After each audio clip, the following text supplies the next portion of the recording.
আজ একেবারে সংক্ষিপ্ত একটা বিষয় নিয়ে আলোচনা করব, সেটা হচ্ছে আমাদের জীবনের উদ্দেশ্য কি। আমরা আমাদের এই জীবন নিয়ে কেন দুনিয়াতে আসলাম, আমরা দুনিয়াতে আসার উদ্দেশ্য কি। এখানে আমরা দুনিয়াতে আসার পরে দুনিয়ার যে অবস্থা বর্তমানে আমরা দেখতে পাচ্ছি, এখানে আল্লাহ রাব্বুল আলামিন আমাদেরকে কি জন্য দুনিয়াতে প্রেরণ করলেন। এই জন্য আল্লাহ রাব্বুল আলামিন আমাদেরকে স্মরণ করিয়ে দিচ্ছেন, আফা হাসিবতুম আন্নামা খলাকনাকুম আবাসা ওয়া আন্নাকুম ইলাইনা লা তুরজাউন।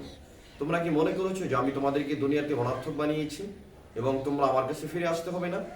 অবশ্যই তোমাদের আমার কাছে ফিরে আসতে হবে। তাহলে আল্লাহ কি জন্য দুনিয়াতে বানাইলেন আমাদেরকে, সেটাও আল্লাহ তাআলা ক্লিয়ারলি বলে দিচ্ছেন, ওমা খলাকতুল জিন্না ওয়াল ইনসা ইল্লা লিয়াবুদুন। আমি মানব জাতি এবং জিন জাতিকে বানিয়েছি একমাত্র আমার ইবাদত করার জন্য। সুতরাং আল্লাহ আমাদেরকে এখানে ইবাদতের জন্য প্রেরণ করেছেন, কিন্তু আমরা এখানে ইবাদত কতটুকু করছি আল্লাহর জন্য, আর দুনিয়া নিয়ে ব্যস্ত কতটুকু। দুনিয়া তো আল্লাহ তাআলা অবশ্যই করার জন্য বলেছেন, এটা নিষেধ নয়, কিন্তু আমাদের মূল লক্ষ্য কি? আমাদের চলে যেতে হবে এখান থেকে। আমাদের এই প্রপার্টি, আমাদের এই রাজত্ব, এগুলা একটাও থাকবে না, এখান থেকে আমাদেরকে চলে যেতে হবে। সুতরাং আল্লাহ আমাদেরকে আত্মসমর্পণ করার জন্য বলেছেন। আল্লাহর কাছে আমরা প্রতিশ্রুতবদ্ধ ছিলাম, আমরা ওয়াদা দিয়ে এসেছিলাম যে আল্লাহ যখন আমাদেরকে জিজ্ঞাসা করেছিলেন আলাস্তু বিরব্বিকুম, আমি কি তোমাদের প্রভু নয়, তখন আমরা সবাই বলেছিলাম ক্বালু বালা শাহিদনা, আপনি আমাদের প্রভু। আমরা সেটাকে স্বীকৃতি দিয়ে আসছিলাম। কিন্তু দুনিয়াতে আসার পরে দুনিয়ার এই বিশ্ব সভ্যতা দেখে, দুনিয়ার এই নিয়ামত দেখে আমরা আল্লাহর দেওয়া সেই প্রতিশ্রুতি, আল্লাহকে দেওয়া সেই ওয়াদাকে ভুলে ফেলেছি। সুতরাং আল্লাহর দিকে যেহেতু আমাদের প্রত্যাবর্তন, আল্লাহর দিকে যেহেতু আমাদেরকে ফিরে যেতে হবে, সুতরাং আল্লাহর কাজ না করে যদি আমরা আল্লাহর দিকে ফিরে যাই, এটা কখনো বুদ্ধিমানের কাজ হবে না। আল্লাহ তাআলা এই মানবতার জন্য ইসলাম দিয়েছেন, একটা ধর্ম দিয়েছেন, একটা রিলিজিয়ন দিয়েছেন। বর্তমানে যদি আমরা একটু গবেষণা করে দেখি যে বর্তমানে এই নশ্বর পৃথিবীতে প্রায় 43,000 ধর্ম রানিং রয়েছে। এই ধর্মগুলোর মধ্যে আল্লাহ তাআলা একমাত্র ইসলামকে মনোনীত ধর্ম হিসেবে স্বীকৃতি দিয়েছেন।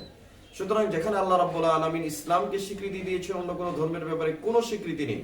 কারণ আল্লাহ তাআলা কি বলেছেন, ইন্নাদ-দীনা ইনদাল্লাহিল ইসলাম, আল্লাহ তাআলার কাছে মনোনীত ধর্ম একমাত্র ইসলাম। সুতরাং আমরা ইসলাম পাওয়ার পরে ইসলামের জন্য আমরা কতটুকু নিবেদিত প্রাণ। সাহাবারা তো ইসলামের জন্য নিবেদিত প্রাণ ছিলেন, তাবিঈরা ইসলামের জন্য নিবেদিত প্রাণ ছিলেন। নবীরা তো আর দুনিয়াতে আসবে না, নবী দুনিয়া থেকে চলে গিয়েছেন।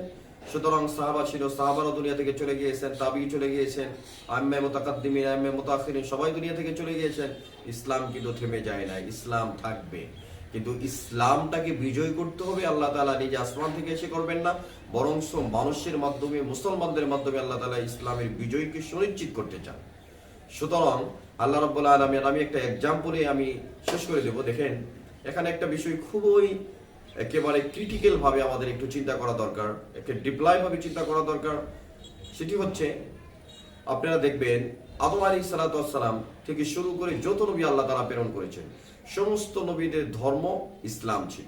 সমস্ত নবীরা আল্লাহ তাআলার ভাষ্যটাকে স্বীকার করেছেন এবং আল্লাহ তাআলা যখন যা বলেছেন সেটাকে কার্যকর করার জন্য তারা আমৃত্যু প্রচেষ্টা চালিয়েছেন। আল্লাহর জমিনে তাওহীদকে প্রচার করার জন্য, একত্ববাদের বিশ্বাসকে গাড়ার জন্য তারা সর্বোচ্চ চেষ্টা করেছেন এবং মৃত্যু অবধি পর্যন্ত তারা সেই চেষ্টায় অব্যাহত ছিলেন। আমরা যদি এক্সাম্পল টেনে একটু দেখতে চাই, যেই নবীকে আল্লাহ তাআলা সবচেয়ে বেশি পরীক্ষা করেছেন, সাইয়্যিদুনা ইব্রাহিম আলাইহিস সালাতু ওয়াস সালাম। সাইয়্যিদুনা ইব্রাহিম আলাইহিস সালাতু ওয়াস সালামকে আল্লাহ তাআলা বলেছিলেন যে তুমি ইসলাম গ্রহণ করো।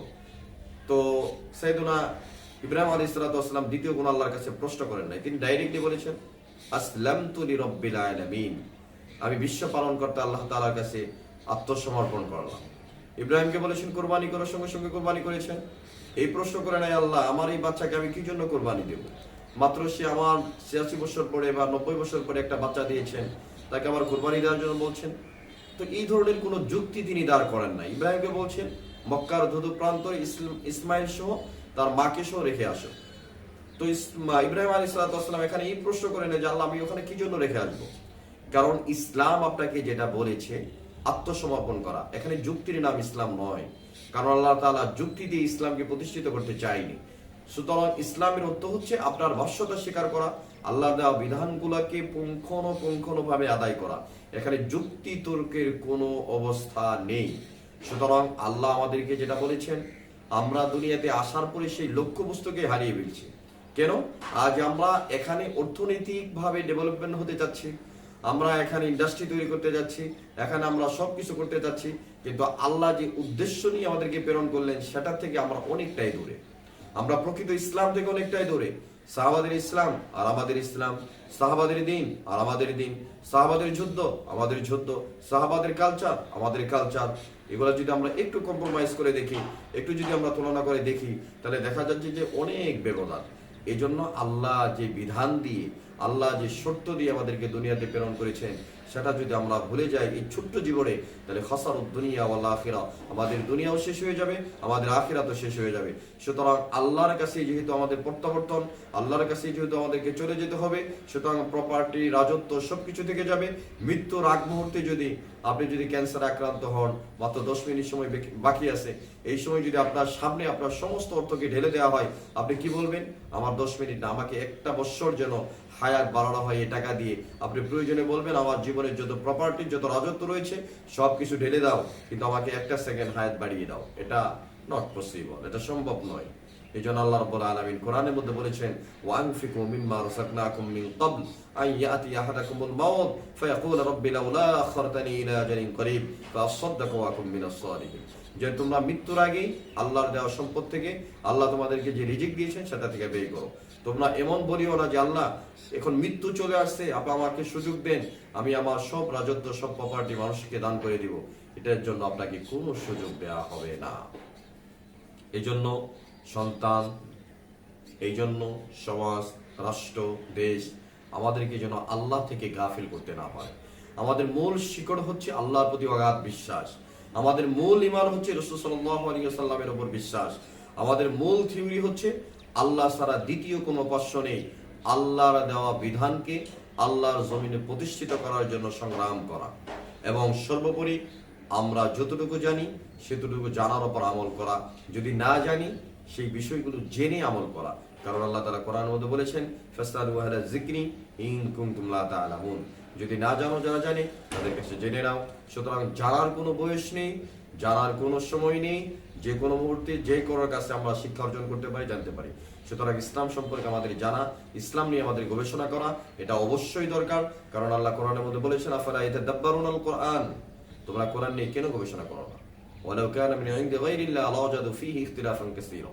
এই কোরআন যদি আমি আল্লাহ ছাড়া অন্য কোনো এলাহর পক্ষ থেকে হতো, অন্য কোনো খোদার পক্ষ থেকে হতো, এই কোরআনের মধ্যে তোমরা বিভিন্ন বৈপরীত্য লক্ষ্য করতে। সুতরাং আল্লাহ তাআলা কোরআন নিয়ে গবেষণা করার জন্য বলেছেন, লিকুল্লি তিবিয়ানিশ শাই। আল্লাহ তাআলা কোরআনের সব সেক্টর আলোচনা করেছেন। প্রত্যেকটা সেক্টর নিয়ে যদি আমরা গবেষণা করি, আলোচনা করি, তাহলে আমাদের মুসলমানদের ঈমান আরো ডেভেলপ হয়ে যাবে। আমরা মুসলিমরা আরো প্র্যাকটিসিয়াল ভাবে এগিয়ে যাব, অর্থনৈতিক দিক দিয়ে এগিয়ে যাব, চিন্তার দিক দিয়ে এগিয়ে যাব, এবং কোরআনের দিক দিয়ে কোরআন যেগুলো বলেছে সেগুলো যদি আমরা বাস্তবায়ন করতে পারি, আমরা আমাদের দুনিয়ার মতো শান্তি পাবো, আখিরাতেও শান্তি পাবো। আপনাদের সবার শান্তি এবং আমাদের শান্তি কিভাবে আসে সেই আশাবাদ ব্যক্ত করে, ইসলামের সাথে থাকার জন্য, মানবতার সাথে থাকার জন্য সবার সুস্বাস্থ্য কামনা করে আজকের আলোচনা শেষ করছি। আসসালামু আলাইকুম।